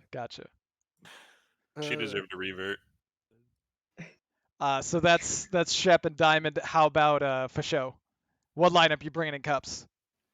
Or what lineup should you bring in playing cups? in cups, kick W. Excellent answer. All right, Dabs. Actually, I skipped chicken. Super chicken. Well, You go ahead, Debs. no, it's all right, man. You got it. All right. I got it, guys. I always thought like Galakrond Shaman was like unjustly nerfed, or not like all of them. Maybe like Corrupt Elementalist should have been nerfed, but like I felt like Dragon's Pack, and especially Invocation of Frost, I felt like that card got gutted for no reason. Well, the reason so was Spirit I, of the Frog, but then it rotated and it kind of But just it, like- unfairly got still nerfed.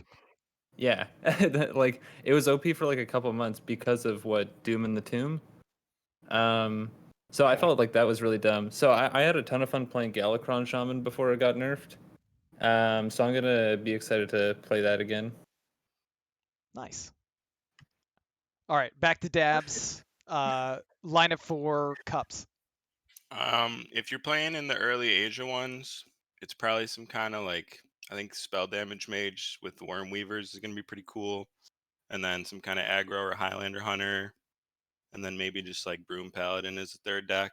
But the real answer is to just wait and then net deck the first couple winners. There you go.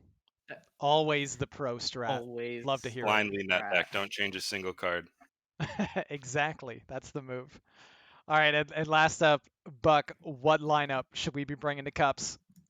Well, I'm well known for my cup gaming, so I would bring Lord J Warlock, Highlander Priest, and Fatigue Mage, obviously. Obviously. Mhm. Nice. Easy. All right, now we have some individual questions. Well, one for the group and then individual questions from our very own Geranium Battle. Let's start with the group question. Oh, wait, actually, this one is about the ad that Justin does, not the ad that I does. Yeah. I'm going to skip that question. I know how to Yeah. speak English. I mean, I good. can ask it. I'm on that. But We're I'm not not typing what is Prime Gaming. We don't do that on our ad. we're not primers. We don't here. do that here. That's a So linebacker we're thing. gonna start with Okay. the German Shep question then.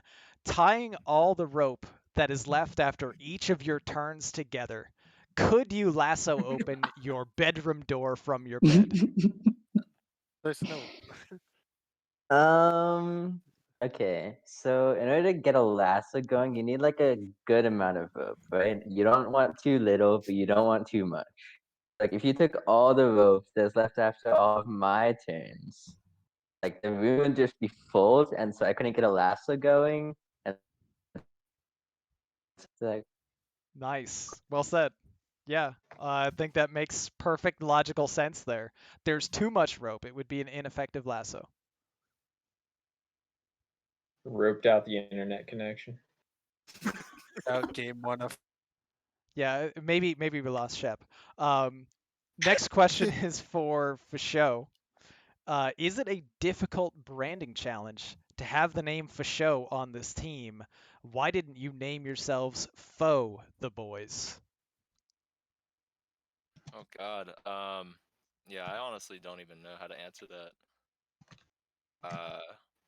Diamond, why didn't we name ourselves Foe the Boys, not For the Boys? Because no one Oh, man is and bigger the than the team. boys. Foe and the boys. Foe and the Boys. Oh wow. I It's mean, Foe hey, and his 4 boys. if you decide to get the gang back together for next season, maybe you can be Foe and the Boys. Oh yeah, we're Exciting totally stuff. coming back next season. Ha ha. Yep. You heard it Yeah. here first. Yeah, No yeah. spoilers or anything. Expect the team reveal. You're gonna see all 5 of these guys there in some capacity. Sorry for the quick internet mishap. It looks like Shep, you're back with us. Was there more you had to say about the rope filling up your room? that's He's roping. Unlucky, dude. He's actually roping his internet as well. God damn it, Shep. All right, it's fine. It's fine. We'll move on to Super Chicken. So, for Super Chicken, this question: in the documentary show Cow and Chicken, your sister Super Cow has the catchphrase. Excuse me? Has the catchphrase "Super Cow al rescate." I don't know if I'm saying that right. What is your catchphrase? My catchphrase. Oh, sorry for queuing into you for show on ladder. That's a pretty Nice. common one that comes up. That for show thinks I snipe him, but I've just kind of like hit him a lot of times on ladder, and I've won a good amount of the time. So, and also for show is obviously a mega tilter. Everyone is obviously a well-known fact. Oh, of So, course, of course. Diamond, was there something else that is maybe a more appropriate catchphrase for Super Chicken? I can't. maybe gonna in say reference to a certain tweet.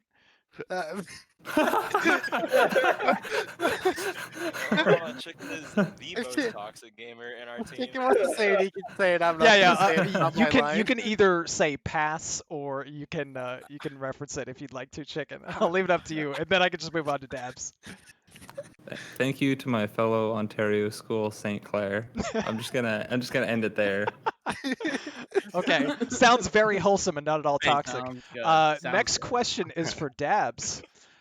Dabs, can we get a dab on stream for your homies at home? Your face cam, Dabs. Let's go. We're just gonna have to believe it. Yeah, I mean, I'll do it, but I don't really feel like going and grabbing my webcam. Maybe on a future stream if people want to stay subscribed to get notified for when that's going to happen. Nice. Huge. Well played. Wait. Well Definitely just dabbed also. plug. Oh, Love he to hear dabbed. Hey. All Excited right, to see and looks like our last question here is for Buck Nasty ZB. What does the ZB stand for? Zoobringer? Zebra Brain? Zest Best? Do I only have those 3 options? I mean, I'm sure you're allowed to come up with your own, or if there was actually a Wait, reason do we want a behind it. meme answer, or it's do you multiple actually want choice. the You real can't- boring answer? on the Let's blame. say both, and then we'll guess which one's which. Hey man, it's your Shit, opportunity. I don't actually have a meme Take your answer. pick. It's actually my name. Oh. My initials, but not Yeah. my first and last, but my first and middle initial, because ZG just doesn't have the ring to it. Mm-hmm. Gotcha. Wait, what's the okay. middle name though? Yeah, leak. Well, that is Certainly a question. Let's You will not know the just answer let's to. go ahead and dox Buck on stream right here. I think it's brain. Yeah. Good luck. Is it time to go back to the running Wikipedia? I'm just You're not gonna gonna say find my it stands for anywhere. Zebra Brain. I like that one out of the 3 options the best. That is certainly It's a an good one. option. It's a good I one. will say that my ESPN username is Zeracio Bartel, if that tells you anything. It Oh. tells me Oh. everything. That is clearly your name. Fantastic. Fantastic. All right, and that looks like all the questions we have from. Actually, there might have been one in the other. There was one in the try hard talk, right? When they asked, but why? Oh, it's related to Dabs. Dabs, actually, I hear that you're not on the varsity team of your TESPA team, but why? Yeah, I mean, I answered it in the chat, but basically when I transferred into RIT, they were already like a successful team. I think that Collegiate was actually on ESPN2 or whatever one year, and they got like third place in that. So they were already a pretty successful team and just didn't want to break it up, I guess. So they took that, and now I'm just playing the open. I'm pretty okay with it. Seems No pretty room good. for Anytime you can talent. have Dabs It's as like your definitely a backup, reasonable yeah. reason. Nice. All right, and that should conclude all the questions that we have for you for today. There may have been some more questions that we skipped over. There is one in the there is one in the Discord chat. Oh, go ahead then. Oh, see, I don't know how this is supposed to go. It says after thoroughly perusing the following chart of diamond prices over time, how to the nearest 10th carat, please. And then there's a link for our players. Team can answer this one. Easy answer, 22 carats. Hey. True. Nice. Easy. I mean, that is absolutely the only answer that you could pick. Sounds unanimous. Most Yeah. valuable for his reading comprehension on the Discord. What would you do without him? Oh gosh. Oh, Buck, congrats! You won 3-1. I got It's not swept my by fault, Oh, my bad. Wait, I wake up and he's like, the way that I can't read this greater than less than sometimes. Holy. Oh gosh, yeah, I can't either. Yeah. All right, so in that case, that will do it then for all the questions we have for you guys for tonight.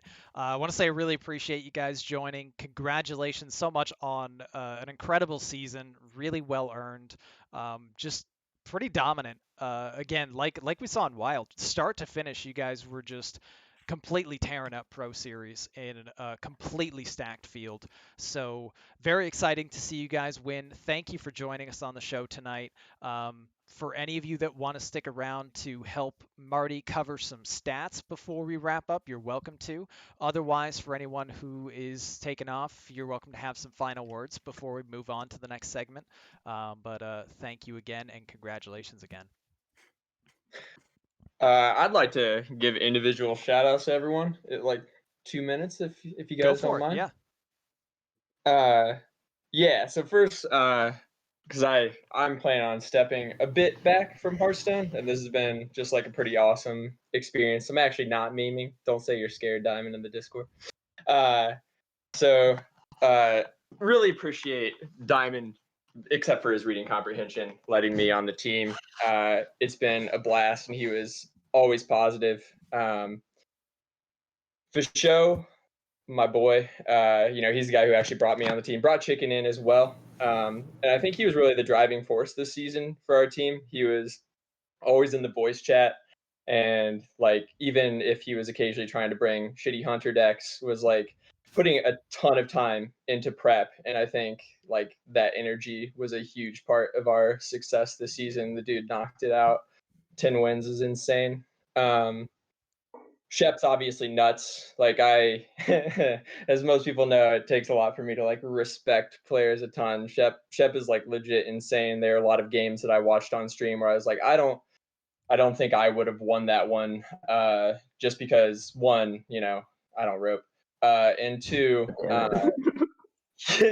he has just like insane persistence in games that look lost and wins a lot of unfavorables because of that. Dabs was our playoff MVP. I was like really worried going into playoffs. It looked a lot like last season where our energy kind of like, it's a long season and we're all busy with school stuff and whatnot. And we had just lost to you guys, Ron. right before playoffs, and it was looking like a repeat of last season when we had the tie going right in before we lost in the playoffs. And then Dabs comes in, full spreadsheet gamer, and brought like a ton of energy. And I thought that like really bumped us up for the playoffs as we sweated hard. Spreadsheets were indeed OP. And Chicken was just an awesome addition. Like having 5 guys who all cared and spent a lot of time was amazing. And like he just came in, memed with us. I felt like we all got a lot more comfortable with each other and just like had a lot more fun this season. And obviously he was an insane player too. Like I know he got ranked 30, I think, what was that, October or November? It was like right before the season started, but I didn't really have any idea who Chicken was, to be honest. And we like bandied about some other names like Paper Ninja and stuff, and I was like, I don't know about this guy. And then yeah, I mean, we absolutely made the right choice. And so it was an absolute blast. So yeah, awesome season and really enjoyed being a part of this team. That's awesome. Super wholesome. I love to hear that. And if you do happen to be taking a longer step back from Hearthstone, you're definitely someone who will be missed from the community, and hopefully we'll see you rejoin again in the near future. But anything can happen in life, so that is awesome to hear from you, Buck. Thank you. Absolutely. Anyone else have anything else they want to say before we move on to our next segment? I don't really know if we can follow that up, but this team was awesome, and whatever next season brings, I'm sure it can't follow this up. Yeah, you guys Yeah, that's a hard follow for sure.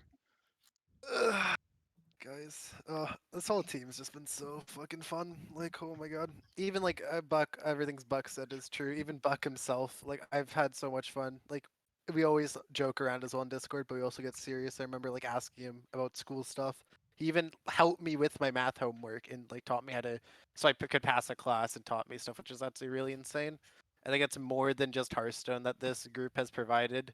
Like, it's been really fun and just good group of guys and friends now. Like I think if any of us like if there's more Masters Tour stuff, definitely I could see like everyone talking and collaborating again. But going this hard for 2 seasons straight, it's obviously a bit tiring. And I understand for them, like it's tiring. Like I was there partially, but I cannot contend with these guys. Like they're so fucking good at the game. There it Understandable. is, support Yeah. them. Well, with that, and maybe at least to my relief here, I'm going to switch the screen so I don't have to look at Ticky Tatty Daddy anymore. Wait, Ron, that's becoming a Don't worry, you'll be speed back. rally You'll see mode, it, right? Is it gonna? Oh God, Oh, no, you guys. Okay, Christ. okay. Well, again, as I mentioned, you're welcome to stick around for Marty B's Stats Corner as we cover a little bit about pro and the lineups and archetypes that we saw in the last season. Otherwise, of course, if you have other things to do, we of course understand. And we got to be wrapping up the stream soon anyway. We had a little bit of an extra long episode with the double championship, but appreciate you guys bearing with us and really appreciate you guys showing up on the stream. Thanks for having us. Yeah, Absolutely. Thanks so much for So, Thanks. Marty, it's your time. Take it away, Marty B Stats Corner. Talk to me about pro stats. All right, there's a lot going on the screen. We were talking about Highlander Mage earlier, and I'm going to touch on it here again. The first thing I want to talk about is the overall win rates from this season. We have 22 archetypes to talk about, actually. So at the very top, we see Highlander Mage. We were just talking about it being very good and not a lot of people bringing it. Turns out it was really, really good. 53% estimated win rate this season. Very solid, better than all other decks as well. Spell Damage Mage doing very well too. It doesn't really show on the bans for both decks. They weren't really banned often, meaning they were underestimated by a lot of people. We go down and we go all the way to the bottom, just skipping a bunch of other decks, and the worst decks really were really a lot worse than everything else brought. Galakrond Warlock at the bottom at 44%, followed by Bomb Warrior and Clown Druid, also not doing so great. Bomb Warrior was fairly popular, much more popular than Clown Druid and Gala Warlock, but it never really had the win rate to support the popularity it had. So, kind of a bit of a disappointing showing from them. It's going to happen. Now, I want to take a look before the mini set. There's some things that we should be discussing. Evolve Shaman. Everyone knows how broken Evolve Shaman was, but the stats say before the mini set, if it wasn't banned, odds are you're probably targeting it, and it wasn't all that strong. 50% win rate, more or less. Not too bad, but then we look at bans. Everyone would ban this deck. No one wanted to play it, and it was probably a good call to ban it. Big surprise there, though. Zoo Warlock not brought a ton, but it was brought just enough to be included on this list, and it was by far the best deck at the time, targeting your Evolve Shaman. So Evolve Shaman took all the attention away from Zoo, and Zoo was able to dominate. Soul Demon Hunter also doing very well. Secret Rogue and ETC Warrior up there too. We see these decks also dominating even with bans.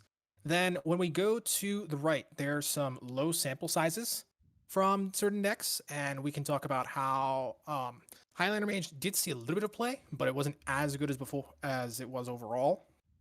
Clown Druid, Highlander Druid, Fres Priest, and Stealth Rogue all didn't really show up that much, so their sample sizes are way too low. And Token Druid, Spell Damage Mage, and Ramp Paladin all came after the mini sets. So, with that said, let's move to the mini sets. With the mini set, Secret Rogue got worse. Evolve Shaman, well, it's just deleted. The nerf deleted it, so it was gone. Everyone just dropped the deck like a rock. And Clown Druid got a little bit better. Gala Warlock, though, there weren't many stats on it, but the stats said it was under 40% estimated. Ooh. Yeah, so just bad. We don't talk about Galakrond Warlock. The deck doesn't exist. With that said, though, Highlander Mage, insane after the mini set. ETC Warrior, people would bring in Rage Warrior a lot, and ETC Warrior slept on. Win rate seems to be pretty good.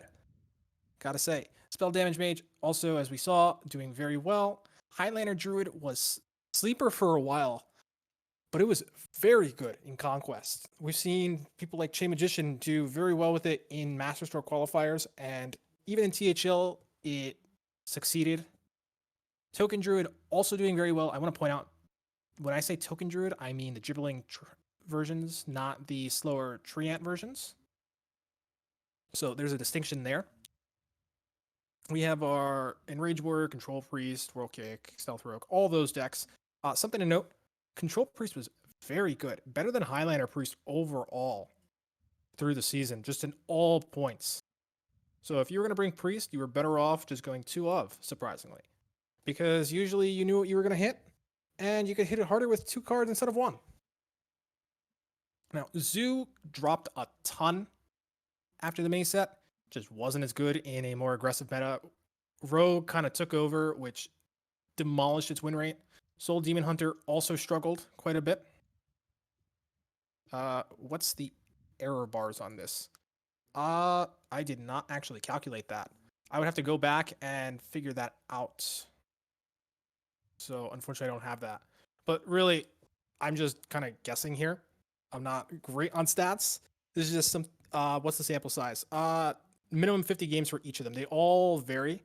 If they were below 50 games, that's what's on the right. Only ones above 30. So it was minimum 50 brings through the entire season. Some of them had up to 400 brings. Others were closer to 70, 80 brings.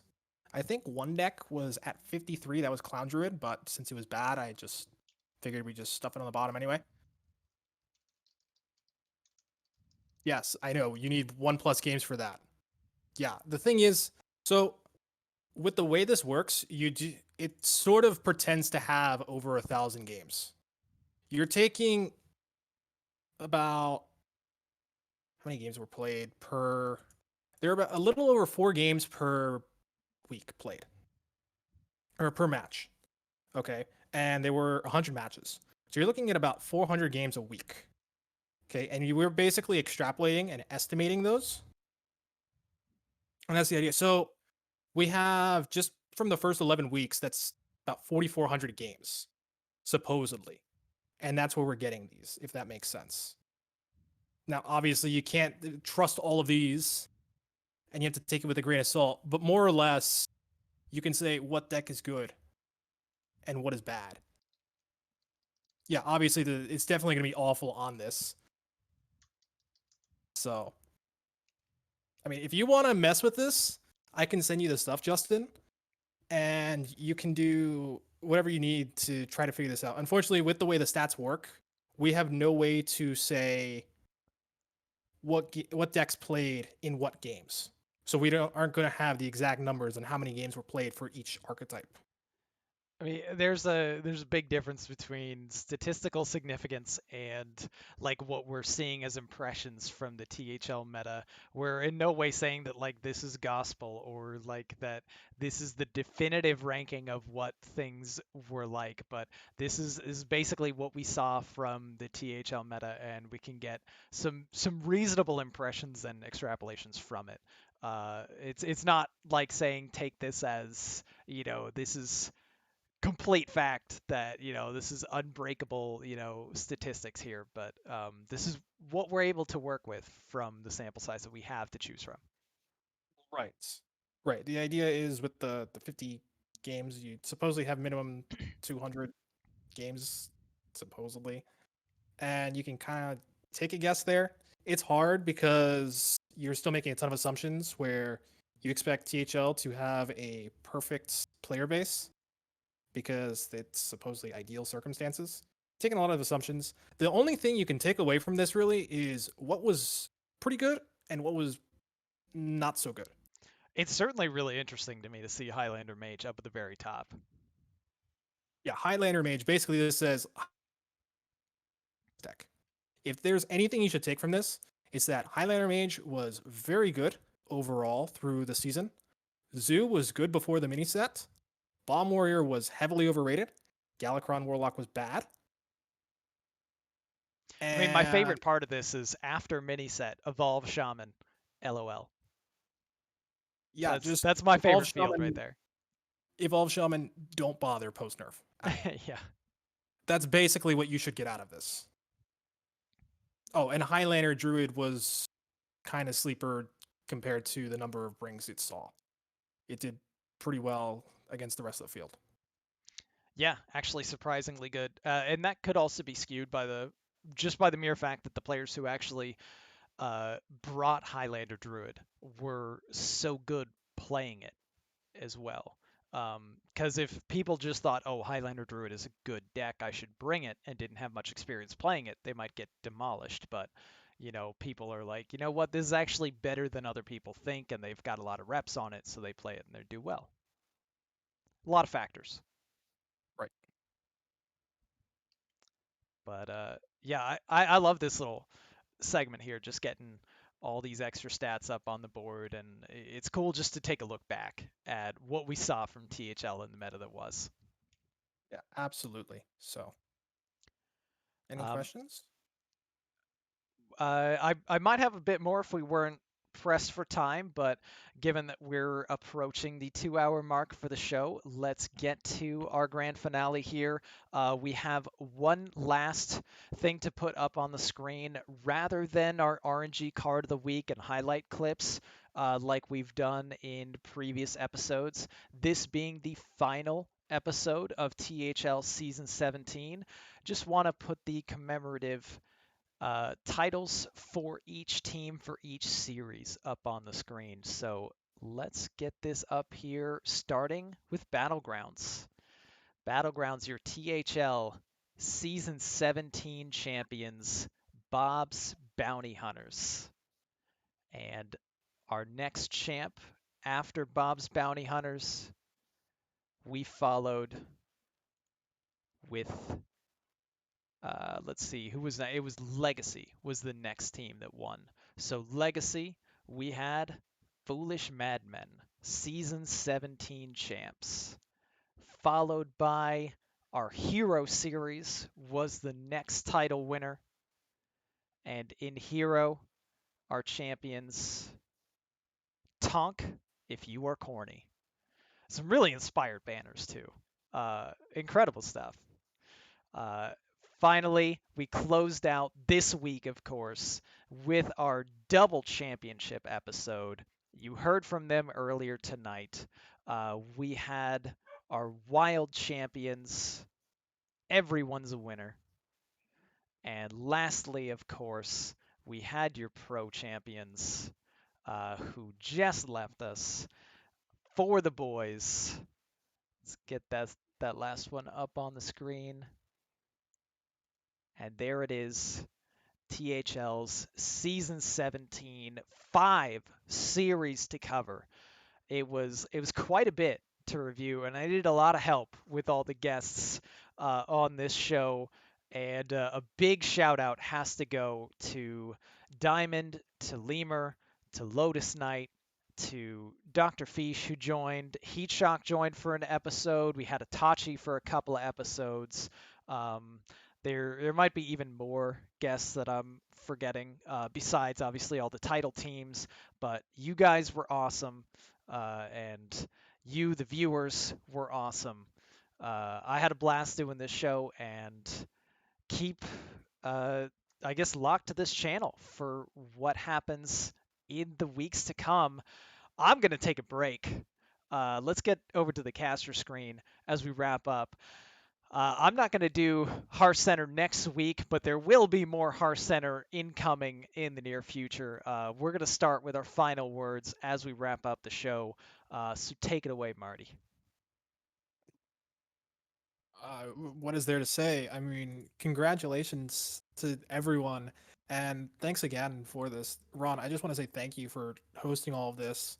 It's been really fun being on Hearthcenter. I know I joined a little bit later, and I know we don't really have a break because we have a ton of Octathlon stuff Yeah, coming up. Battlegrounds is already underway. I was like, oh my god, it's too much. Yeah, there's so much going on.